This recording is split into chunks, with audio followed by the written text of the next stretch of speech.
श्री स्वामी समर्थ. श्रावण महिन्यात आपण जी सेवा करतो ती महादेवांना अतिप्रिय असते. भगवान महादेव आपली इच्छा लवकर पूर्ण करतात. आपण जर त्यांची मनोभावे सेवा केली तर ते आपले कार्य सिद्धीस नेतात. त्यामुळे श्रावण महिन्याच्या पहिल्या सोमवारी तुम्ही हे 5 उपाय नक्की करा. तर सर्वप्रथम शिवाला जल अर्पण करणे. पहिल्या सोमवारी तुम्ही महादेवांना जल अर्पण करा. मनोभावे त्यांच्याकडे तुमची इच्छा व्यक्त करा. नंबर 2, शिवामूठ. महादेवांना शिवामूठ अर्पण करा. जसे की तांदूळ, तीळ, मूग, जवस, नाचणी. नंबर 3, बेलपत्र अर्पण करणे.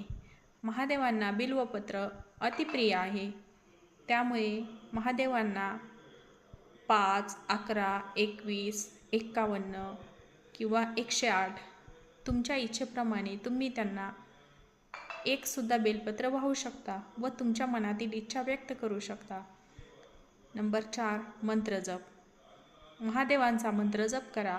ओम नमः शिवाय किंवा ओम महादेवाय नमः या मंत्राचा जप केल्यास महादेव तुमच्यावर प्रसन्न होतील. नंबर 5, उपवास. तर महादेवांचा सोमवारी तुम्ही उपवास करू शकता, फलाहार घेऊन उपवास करू शकता. तर अशा प्रकारे महादेवांना प्राप्त करण्यासाठी किंवा महादेवांचा आशीर्वाद मिळवण्यासाठी तुम्ही हे उपाय नक्की करू शकता. माहिती आवडल्यास या चॅनलला लाईक, शेअर आणि सबस्क्राईब करा, जेणेकरून असेच नवनवीन व्हिडिओ सर्वप्रथम तुम्हाला कळतील. धन्यवाद.